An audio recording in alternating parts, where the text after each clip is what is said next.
warahmatullahi wabarakatuh. Alhamdulillah alladzi an'ama alaina bi ni'matil imani wal islam. Ashhadu an la ilaha illallah wahdahu la syarikalah wa ashhadu anna Muhammadan abduhu wa rasuluh. Allahumma salli wa sallim ala rasulillahi sallallahu alaihi wasallam wa ala alihi wa ashabihi wa man sara ala nahji wa tamassaka bi sunnati rasulih wa sallama tasliman katsira, amma ba'du. Ittaqullaha haqqa tuqatih wa la tamutunna illa wa antum muslimun. Bapak Ibu, teman-teman kajian malam Senin rahimani wa rahimakumullah. Mari sama-sama kita terus bersyukur kepada Allah sambil beristighfar kepada Allah Subhanahu wa taala. Karena hingga saat ini kita masih diberikan oleh Allah berbagai nikmat, baik nikmat yang kita minta ataupun nikmat yang kita enggak pernah minta tapi Allah kasih. Ada nikmat nikah, ada nikmat diberikan harta yang berkecukupan, ada nikmat memiliki istri yang taat kepada suami, ada nikmat punya suami taat menjalankan perintah Allah Subhanahu wa taala. Yang dagang diberikan kenikmatan selalu laris berkah. Yang punya anak-anak diberikan kesehatan. Kalau anak-anak itu memang biahnya seperti ini Bapak Ibu, nggak perlu dilarang. Karena kata dokter kalau ada anak-anak main di masjid, dia berhenti nggak main, dipertanyakan kesehatannya. Biahnya anak-anak itu bermain. Alhamdulillah dia mau bermain di masjid daripada bermainnya di alun-alun, ya kan? Bermain di masjid, orang tuh kalau berteman tergantung temannya. Kita salah pilih teman saja, bonyok kita. Ya. Ini karpet berteman dengan masjid, nggak berani diinjak pakai sepatu, dihormatin. Kertas kalau berteman dengan ayat Al-Quran diciumin Pak. Tapi kalau kertas sudah berteman dengan nasi uduk, ya kertas berteman dengan nasi megono, udah nggak ada harganya. Begitu juga umat, begitu juga kita sebagai manusia. Setelah kita menjalankan Ramadan, membawa muamalah sama Allah, kita kemudian Idul Fitri, maka kata Allah, bersegeralah kalian, wasari'u ila maghfirati min rabbikum wa jannatin arduhas samawati wal ard. Bersegeralah kalian. Kalian itu sudah dekat dengan kematian. Jangan berleha-leha, la tal'ab kata Rasulullah. Jangan bermain-main dengan kehidupan ini. Setiap detiknya, setiap saatnya itu malaikat Israel sedang mengintai kalian. Kalian lagi sholat diintai oleh malaikat Israel. Tinggal nunggu komandonya Allah Subhanahu wa ta'ala. Bersegeralah kalian. Di dalam Al-Quran Allah Subhanahu wa ta'ala memerintahkan kepada kita dengan kalimat bersegeralah dengan dua kata. Di dalam surah Al-Imran ayat 133 dengan kata-kata wasari'u, cepat-cepat kalian. Di dalam surah Al-Jumu'ah dikatakan fas'au ila dzikrillahi wa dzarul bai'. Ketika engkau mendengar panggilan azan Jumat, ketika panggilan azan sudah berkumandang, fas'au, bersegeralah kalian untuk tinggalkan semua transaksi dunianya kalian. Maka ada ulama yang mengatakan ketika Jumat berkumandang, kita masih transaksi dunia, nggak berkah kita punya uang. Masih di dalam masjid transaksi pulsa, nggak akan berkah perniagaan kita. Kita kan hidup cuman nyari apa? Keberkahan, bukan banyaknya. Nah, apa bedanya wasari'u dengan fas'au? Kalau wasari'u, kita mempersiapkan diri tanpa nunggu apa-apa. Kalau untuk bertaubat, untuk bersegera kita menggapai ampunan Allah, mau lagi tidur, mau bangun tidur, mau sedang main, mau sedang santai, mau sedang ibadah, selalu bersegera untuk menggapai ampunan Allah Subhanahu wa taala. Tapi kalau fas'au dalam surah Al-Jum'ah, kita bersiap-siap untuk menyegerakan sholat dan sholat Jum'ah itu dengan prase-prase, dengan persiapan-persiapan yang matang. Mandi dulu, pakai pakaian-pakaian yang layak pakai, yang bagus-bagus, pakai parfum, itu bedanya. Nah, di Al-Imran 133 ini Allah meminta kita untuk bersegeralah, jangan main-main. Kita ambil tawaran Allah berupa surga, berupa ampunan, surga yang luasnya antara langit dan bumi. Dan semua ini bisa kita capai tidak dengan abrakadabra, tidak dengan simsalabim, karena konsep Islam berdiri di atas ilmu. Makanya ngaji itu dimanapun kita harus ngaji. Yang sudah mondok puluhan tahun tetap ngaji. Caranya masing-masing. Yang sudah kuliah ke luar negeri S1, S2, S3, S-nong-nong, itu harus ngaji. Karena ngaji itu bagaimana kita bisa meningkatkan iman kita. Ketika Abu Bakar As-Siddiq ditanya oleh para sahabat, wahai Abu Bakar, engkau adalah sahabat Rasulullah SAW yang namanya beliau diabadikan dalam Al-Quranul Karim. La takhaf innallaha ma'ana. Wahai Abu Bakar, jangan takut, sesungguhnya Allah bersama kita. Nah, itu domirnya domir nahnu, kami. Siapa kami ini? Rasulullah dan Abu Bakar As-Siddiq. Ketika Abu Bakar As-Siddiq ditanya oleh sahabat-sahabatnya, wahai Abu Bakar As-Siddiq, apa yang engkau ngaji?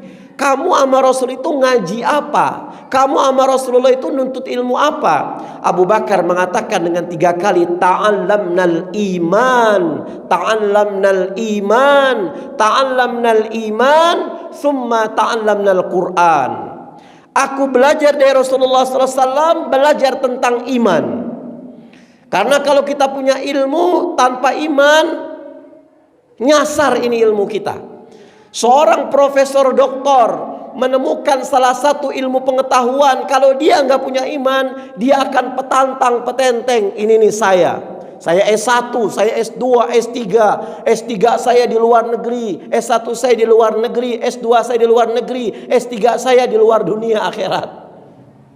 Petantang petenteng. Tapi kalau dia punya iman, ketika menemukan satu ilmu pengetahuan, dia akan mengatakan, subhanaka la ilma lana illa ma 'allamtana. Aku enggak pernah bisa menemukan ini tanpa izin Allah Subhanahu wa taala. Ini konsep Islam. Makanya seseorang muslim tidak akan bisa melaksanakan agama Islam dengan sesempurna mungkin tanpa ilmu. Man arada dunya fa alaihi bil ilm. Siapa yang ingin menginginkan dunia, dengan ilmu. Mau bikin cara masak, pelajari dengan ilmu. Bikin kuliner, pelajari dengan ilmu. Saya kepingin ahli teknik, pelajari dengan ilmu. Ya, ilmu formal bisa, ilmu otodidak bisa, yang penting belajar. Wa man aradal akhirah, barang siapa yang menginginkan akhirat, maka dengan ilmu. Wa man aradahuma ma'an, siapa yang menginginkan dunia dan akhiratnya, fa alaihi bil ilmi, maka dengan ilmu. Maka betul ketika Nabi Sulaiman diutus oleh Allah Subhanahu wa taala menjadi seorang nabi dan rasul, Nabi Sulaiman disuruh oleh malaikat Jibril lewat perintah Allah, hai Sulaiman, di depan kamu ini ada ilmu dan di depan kamu ini ada harta, mana yang kamu pilih? Nabi Sulaiman mantap memilih ilmu. Kenapa memilih ilmu? Harta kalau saya berikan kepada orang lain, makin saya berikan banyak, makin banyak saya berikan, harta saya berkurang. Tapi ketika ilmu saya pegang, semakin banyak ilmu saya berikan kepada orang, semakin hari semakin banyak saya berikan, justru ilmu kita tambah banyak. Orang semakin ngaji, semakin ngajar ilmu, dia semakin tahu kekurangan dirinya. Harta sudah kita raih, kita punya ini harta, kita yang jaga harta itu. Tapi ilmu ketika kita sudah punya, maka terbalik ilmu yang akan menjaga kita. Bagaimana hebatnya Nabi Adam, itu malaikat disuruh sujud kepada Nabi Adam karena ilmunya Nabi Adam. Imam Syafi'i mengatakan di akhir zaman nanti banyak penceramah-penceramah, tapi sedikit orang alim. Penceramah banyak, artis bisa jadi ceramah, anak TK bisa jadi ceramah, preman bisa jadi ceramah, tapi orang alim yang sedikit. Siapa orang alim? Orang yang berilmu, orang yang berilmu. Apa jadinya ketika seorang penceramah nggak punya wudhu? Ustaz Arifin Ilham pernah bilang, macam mana penceramah mau menyampaikan ilmu walaupun tidak di podium, dia nggak punya wudhu. Sampai seperti itu jamaah. Orang yang punya ilmu itu berhati-hati dalam bertindak. Imam Hanafi rahimahullah, Imam Ahmad bin Hambal itu ketika ditanya satu ilmu dia nggak bisa jawab, dia mengatakan saya nggak bisa jawab, nggak mampu menjawab. Dai banyak, penceramah banyak, tapi orang alim ini sedikit.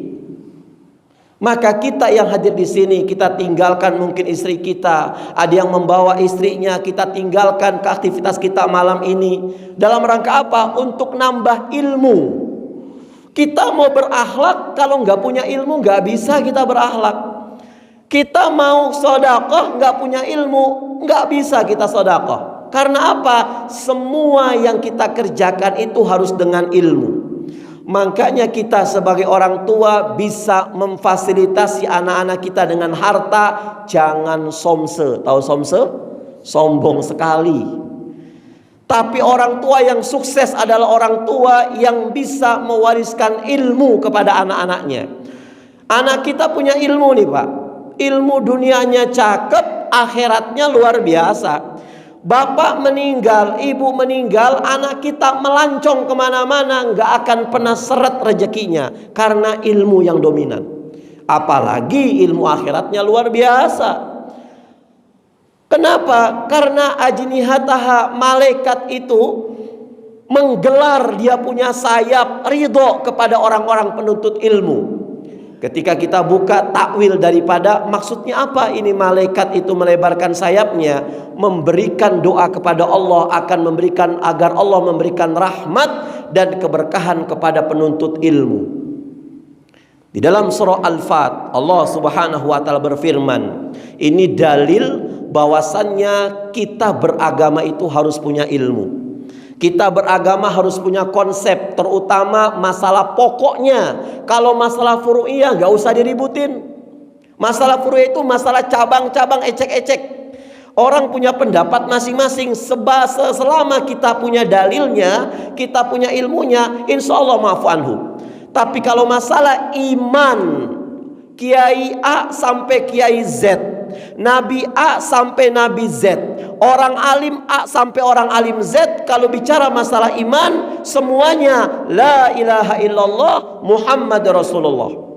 Nabi Adam la ilaha illallah Adam Rasulullah. Nabi Nuh la ilaha illallah Nuh Rasulullah.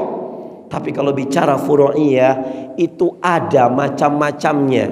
Selama Rasulullah SAW masih ada, tidak umat enggak bertentangan masalah furu'iyah. Tapi ketika Rasulullah sudah wafat, mulai dari sahabat itu mempertentangkan masalah furu'iyah. Kita banyak belajar dari Khalifah Utsman bin Affan, banyak belajar dari Abdullah bin Mas'ud. Masya Allah, Abdullah bin Mas'ud itu kalau kita comparekan dia punya ilmu dengan Utsman bin Affan, ini orang-orang berilmu semuanya. Tapi mereka ketika berjalan bareng tidak menunjukkan egonya, tapi menunjukkan akhlakul karimahnya. Suatu hari Utsman bin Affan berjalan safar harian bersama siapa? Bersama Abdullah bin Mas'ud. Berjalan, biasanya Abdullah bin Mas'ud itu kalau dia safar jaraknya sudah bisa untuk melaksanakan jamak qashar. Di jamak dan qashar dia punya sholat Zuhur, asar, maghrib, isya. Ketika berjalan dengan Khalifah Presiden Utsman bin Affan, Utsman bin Affan itu hampir sekali jarang untuk menjamak bahkan mengqashar sholat hatta dia lagi safar. Tapi ketika ini orang-orang alim, orang-orang sahabat kan nujum kata Rasulullah SAW, mereka ahli-ahli surga yang kita nunut ilmu dengan mereka. Kenapa? Karena mereka adalah generasi terbaik setelah Rasulullah SAW. Kita mengambil ilmu dengan mereka. Bapak ketika ditanya, ibu ketika ditanya tentang ilmu sholat, jangan pernah mengatakan kata Ustadz Mukhlis. Terlarang. Tapi apa? Qala Allah, kata Quran. Wa qala Rasul, kata Rasulullah SAW. Wa qala sahaba. Quran dan sunnah Rasulullah SAW ini dijelaskan oleh para sahabat. Kita mengambil ilmu dari mereka. Karena Rasul mengatakan khairukum, sebaik-baik kalian qarni, mereka yang pernah hidup di zamanku. Kemudian kalau kita nggak mendapatkan para sahabat yang pernah hidup di zaman Rasulullah SAW, siapa lagi ya Rasulullah? Tsummal ladzi yalunahum. Kemudian yang hidup setelah sahabat, tabi'in. Kita nggak mendapati mereka. Tsummal ladzi yalunahum. Ambil agama dengan para tabi'in. Ambil ilmu dengan konsep ilmu. Kemarin saya melihat videonya Ustadz Helmi. Masya Allah, ilmu daging semuanya. Kita selesaikan dengan diskusi, kita selesaikan dengan Quran, kita selesaikan dengan ilmu. Kalau dengan model gontok-gontokan nggak kena. Semua orang punya ilmu. Selama kita melakukan ibadah amaliyah, kita punya ilmu, itu kita ittiba kepada Rasulullah SAW. Jangan sampai seperti yang dikatakan surat Al-Mu'minun. Kalau tidak salah ayat 60. Kalau salah mohon maaf. Nanti ketika di alam kubur ada orang-orang, wa yauma ya'adu zalim ala yadayhi wa yaqulu ya laitani takhadtu ma'a rasuli sabila. Ada orang yang mereka di dalam kubur menggigit tangan mereka, bukan menggigit jari. Kalau menggigit jari ini yang pernah kita jalankan, tandanya nyesel. Ya Allah, kenapa saya nggak puasa Syawal kemarin? Ya Allah, kenapa saya nggak ikut kajian? Nyesel dia. Tapi nanti di akhirat, di alam kubur, Allah menceritakan penyesalan orang-orang yang ketika di dunia dia tidak mengikuti ittiba kepada Rasulullah SAW. Kalau saya bilang ittiba, kita jangan menyalahkan orang lain. Mereka punya konsep masing-masing. Firqah A punya konsepnya, dia punya ilmu, insya Allah dia ittiba kepada Rasulullah SAW. Firqah B walaupun furu'iyahnya beda dengan kita jangan menyalahkan selama dia punya ilmunya, ada dalil naklinya, aklinya ada, ittiba kepada Rasulullah SAW. Tapi kalau masalah tauhid, sekali la ilaha illallah sampai hari kiamat la ilaha illallah. Ini konsep. Yauma wa yauma ya'adhu zalim ala ilaihi wa yaqulu ya laitani takhadtu ma'a rasuli sabila. Aku nyesel mereka menggigit tangan mereka. Kenapa? Karena mereka dulu ketika mengamalkan satu amalan pakai hawa nafsu, ngefan dengan satu ustadz, sama ustadz yang lain gak mau ngaji, ngefan dengan satu majelis, dengan majelis lain gak mau ngaji. Ya, ilmunya bagus, tapi tatanan iman yang ada dalam hatinya perlu dipelajari. Kenapa mereka sampai mereka mengatakan ya Allah celaka kami? Coba kalau seandainya kami dihidupkan kembali, kami akan mengikuti konsep yang diajarkan oleh Rasulullah Sallallahu Alaihi Wasallam. Ini musim haji nih Pak. Ya, musim haji, musim orang-orang ke haji. Coba kita lihat di Mekah dan Madinah, kita bertemu dengan jutaan manusia di sana. Ketika kita menghadapi jutaan manusia, itu sholat yang paling rapi, terutama muslimah, itu sholatnya orang-orang Indonesia Islamnya Pak. Mukenanya rapi, rukunya rapi. Di sana kita apalagi haji bertemu dengan jutaan manusia dengan konsep ibadah, dengan ilmu masing-masing berbeda. Kita pernah lihat ada orang yang sholat Allahu Akbar, tangannya nggak sedekap Pak. Kita lihat orang Zimbabwe tinggi besar ketika haji, sok aja di musim panas dia ngambil aqua diisi dengan zam-zam karena kepengen dia selalu minum. Sholat di Masjidil Haram, Masjid Nabawi banyak jamaah, dia taruh aqua di pinggir. Yang berjalan di Masjidil Haram, Masjid Nabawi kan orang-orang banyak.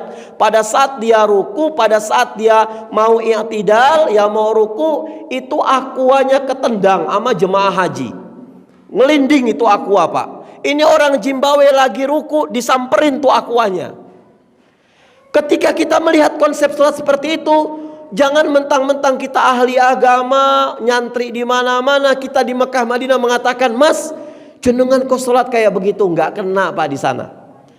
Kita sampaikan saja, lana a'maluna walakum a'malukum. Masalah akidah, lakum dinukum waliyadin. Masalah firqah sesama dengan Islam, kita sampaikan, lana a'maluna walakum a'malukum.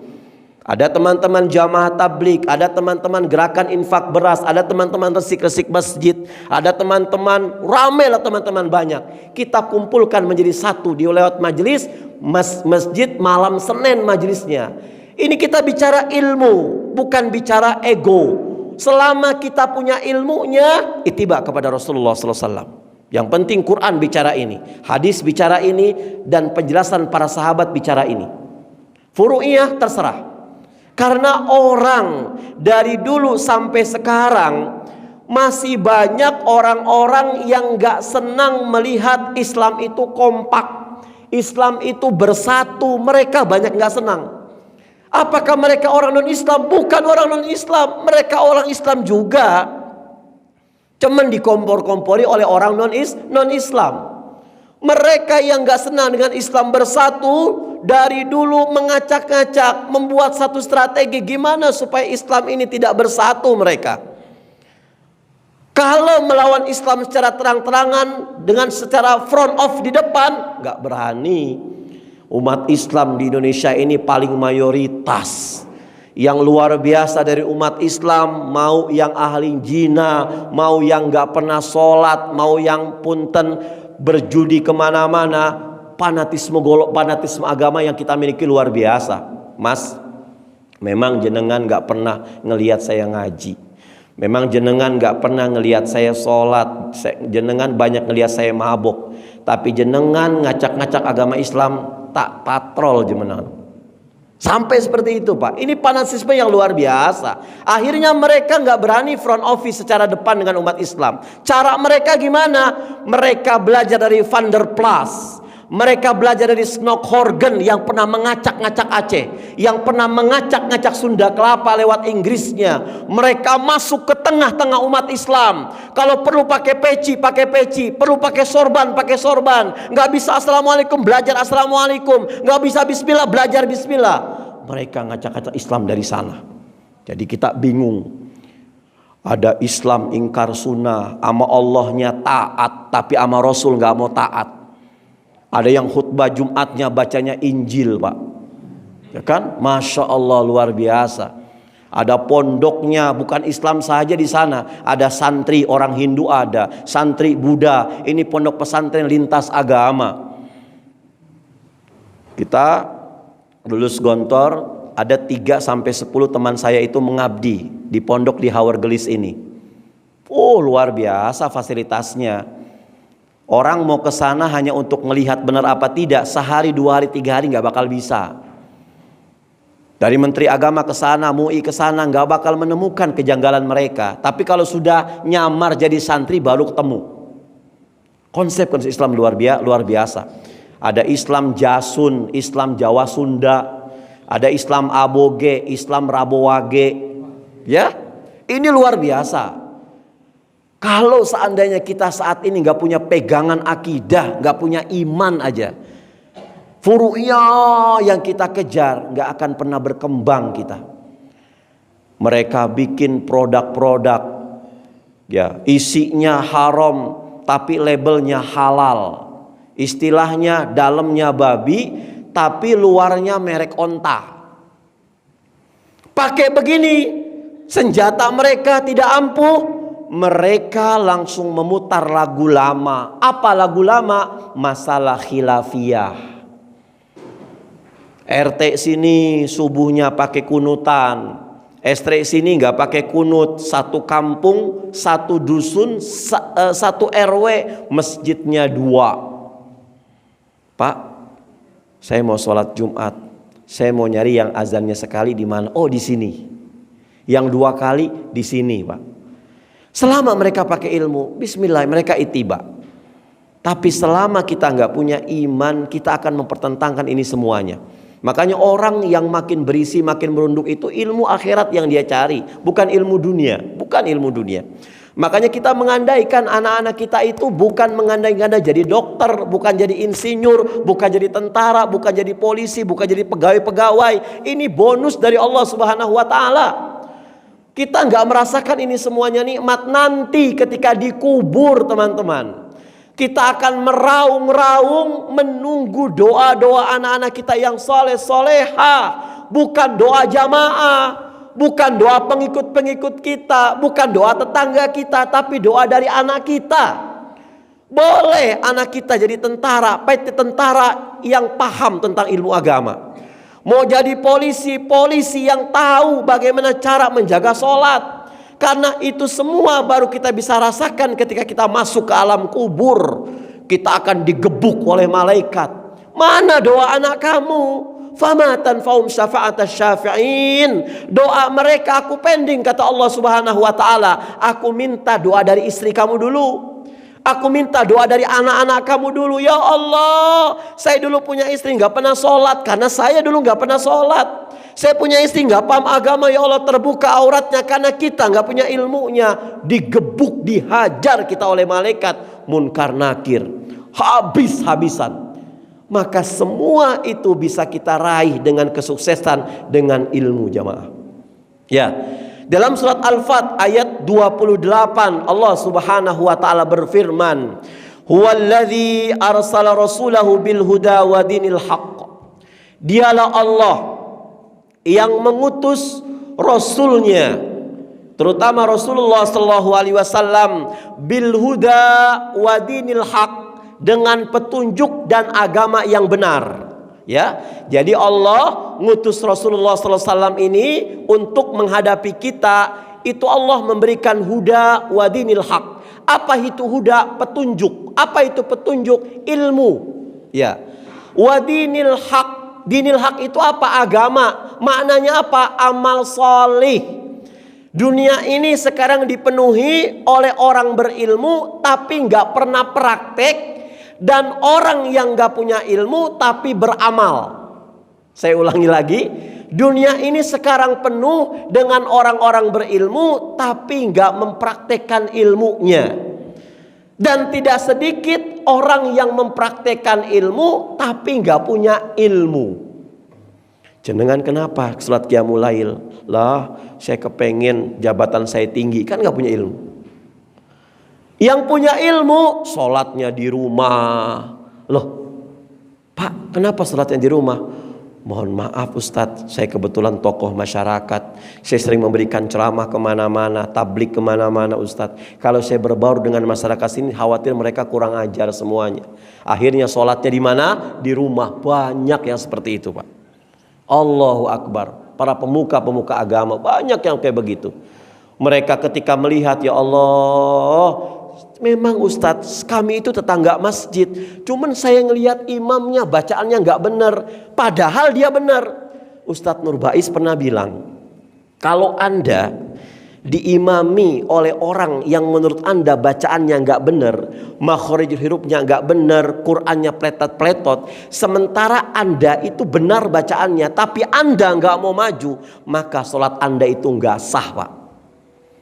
Makanya kalau kita merasa rumah kita dekat masjid, dekat musola, lantaran imamnya nggak pandai baca Quran karena dia suyuh, dia sudah tua, kita akhirnya hijrah sholatnya di rumah. Ini salah.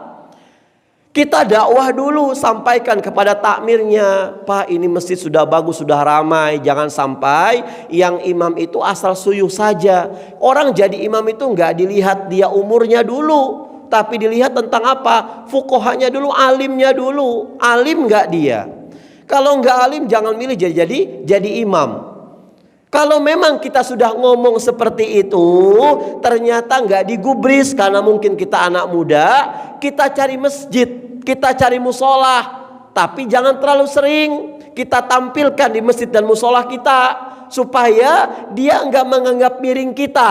Tuh dia tuh, gara-gara ngaji di Malsin, sekarang ukuran celananya berkurang. Gara-gara ngaji di Malsin tuh, dia nggak mau salam dengan kita-kita. Hati-hati, ya. Kita di Malsin ini perekat umat. In ahsantum ahsantum li anfusikum wa in asatum falaha. Sebesar keinsafanmu, sebesar itu pula yang kamu dapatkan. Ustadz Firanda mengatakan manis dengan jenggot kita, manis dengan niqab kita, manis dengan purda kita. Orang-orang yang gak berjenggot kepengen nyapa kita, cuman kita keburu asem. Ya, orang yang gak pakai niqab, orang yang gak pakai jilbab sekalipun kepengen berbaur dengan kita. Cuman ustadz itu yang pakai jilbab, yang pakai jenggot, ustadz dia gak mau temen kecuali sama dia juga. Akhirnya mereka nggak mau ngaji. Makanya jangan salahkan mereka kalau mereka ngajinya cuma jiping. Tahu jiping? Ya, asal sebatas mungkin baca Quran, pulang sedekahan. Karena memang kita nggak berbaur. Coba kita datang, Masya Allah. Saya pernah nanya dengan teman-teman ikhwah, ini ilmu dari dia. Ustadz, kalau saya diundang untuk acara-acara yang memang tidak sepaham dengan saya, Ustadz, saya itu punya tujuan 3. Yang pertama, saya memenuhi undangan hukumnya wajib. Buka hadis dalam kitab Bulughul Maram. Ada 6 hak orang mukmin kepada mukmin yang lain. Salah satunya apa? Ketika diundang, dia harus wajib datang. Nggak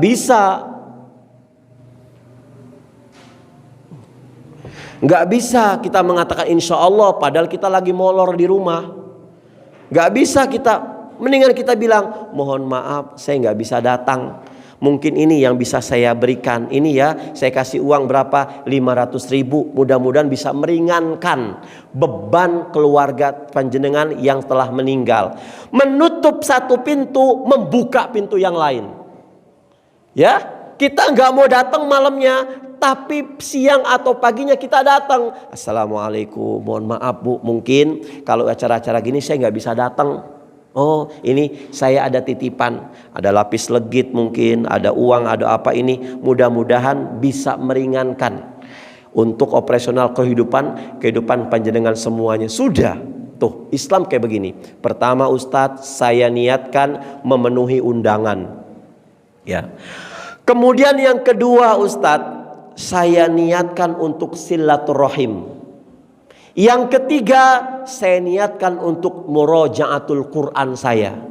Mungkin di dalam ada surat Al-Ikhlas, ada surat Al-Falaq, ada surat An-Nas, ada surat yang namanya Al-Fatihah. Mungkin Yasinnya kita buka handphone mungkin, atau mungkin Al-Ma'suratnya kita baca. Niatkan 3, karena semua aktivitas kita tergantung 3. Tergantung 3. Maka kita jangan mencibir sama orang yang mungkin sepintas pelin-pelan. Di sini dia masuk, di sana masuk, di sini masuk. Bukan pelin-pelan, tapi dia punya ilmunya. Beda taklid dengan ittiba. Kalau taklid, dia ikut-ikutan beramal, cuman gak tahu ilmunya. Tapi kalau ittiba, dia melakukan amalan, tahu ilmunya. Oh ya. Di sini kita belajar. Maka Allah Subhanahu wa taala katakan, dialah Allah yang mengutus para rasul-rasulnya, terutama Rasulullah sallallahu alaihi wasallam al-huda, dengan petunjuknya, ilmu. Kemudian wadinil haq, dan dengan agama yang benar, agama yang hak, yaitu amal soleh. Untuk apa? Liyudhhirahu 'alad dini kullih, untuk menunjukkan inilah Islam, bukan agama abrakadabra, bukan agama simsalabim, tapi agama ilmu, burhanun syar'iyyun wa aqliyun, ilmu yang didasari dengan petunjuk burhan, petunjuk secara akli dan secara nakli. Kalau kita sudah punya ilmu, maka semua kebijakan-kebijakan kita dasarnya ilmu. Orang kalau namanya arif berarti artinya orang yang bijak. Arif dari kata-kata arafa, artinya mengetahui. Orangnya namanya arif, ismul fa'il. Orangnya arif. Makanya orang arif kenapa dalam kamus bahasa Indonesia besar itu dikatakan orang yang bijak. Bisa menempatkan sesuatu pada tempatnya. Ini orang arif. Tahu dia, semakin orang banyak ilmunya, dia semakin akan menata pada saat dia berbicara. Orang mengatakan akhlak dulu baru ilmu, Ustadz. Betul, tapi kita bisa berakhlak dengan ilmu. Orang berakhlak tanpa ilmu nanti acak-acakan akhlaknya. Tuh seperti itu. Burhanun syar'iyyun wa aqliyun. dengan burhan, dengan petunjuk, baik secara syar'i maupun secara akli. Kita ambil Quran, kita ambil al-hadis, kita ambil penjelasan para sahabat radhiyallahu anhu ajmain, baru kita cocokkan dengan akal kita.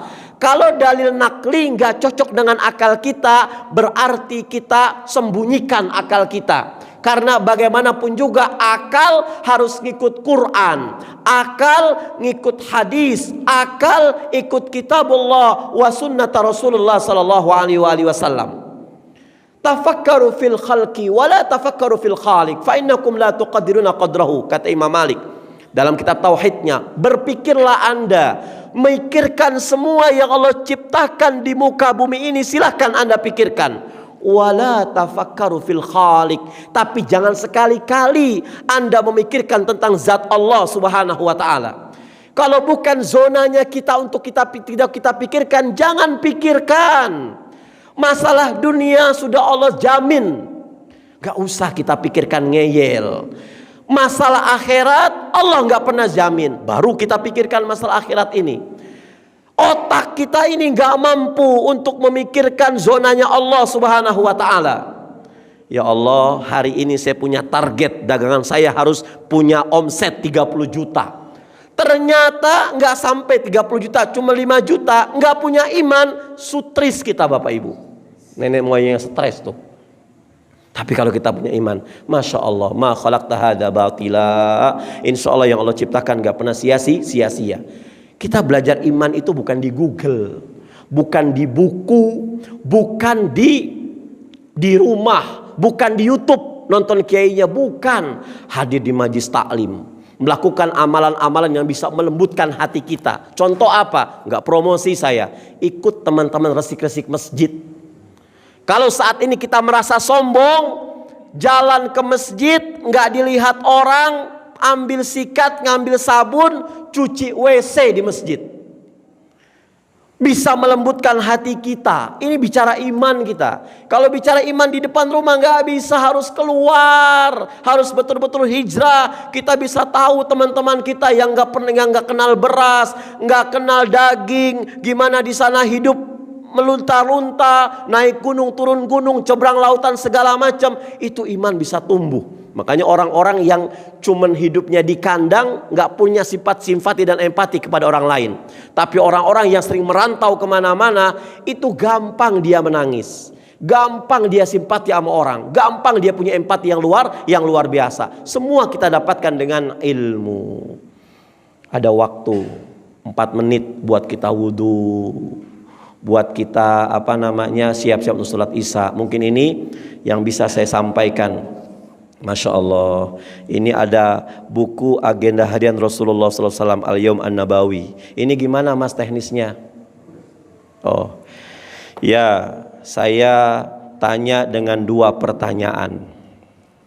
Silahkan yang mau menjawab angkat tangan.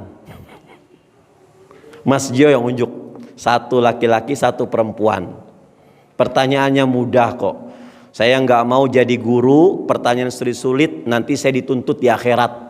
Siapa yang mempersulitkan orang lain, maka Allah akan sulitkan dia di hari kiamat. Makanya yang jadi guru, bikin soal yang mudah-mudah, jangan susah-susah. Kasihan anak murid kita. Astagfirullahaladzim. Mas Firda siap? Hah? Siap? Oh iya. Di dalam surat Al-Fat ayat 28, Allah Subhanahu wa ta'ala mengirimkan para rasul-rasulnya dengan 2 bekal. 1 bekalnya apa? Yang kedua dijawab oleh putri. Yang 1 bekalnya apa Mas? Mas Firda. Walladzi arsala rasulahu bil huda. Ya. Wa dinil haq. Mas Firda? Apa? Saya nggak boleh zolim nih, beliau dulu yang angkat, ya kan? Ibu, ada yang tahu? Ya. Bu Ina? Yang pertama apa? Dalam surah Al-Fat ayat 28, Allah tidak serta-merta mengurus Rasul sallallahu alaihi wasallam, para nabi dan para rasulnya, kecuali Allah membekali mereka dengan 2 hal. Yang pertama apa? Bil huda nih Pak. Masya Allah. Siapa nih? Yang kedua apa? Bil huda. Yang kedua, biar seimbang. Kalau kata perahu biar nggak tenggelam.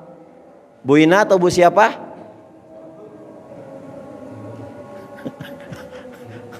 Oh malu ibu-ibunya. Satu lagi. Gimana Pak? Dinil haq. Masya Allah. Mudah kan? Insya Allah. Siapa? Silahkan. Teman-teman, wa yakum khair. Mari sama-sama kita tutup dengan doa kafaratul majlis. Subhanallah bihamdi. Subhanakallah bihamdika. Asyhadu an la ilaha illa anta astaghfiruka wa atubu ilaik. Assalamualaikum warahmatullahi wabarakatuh.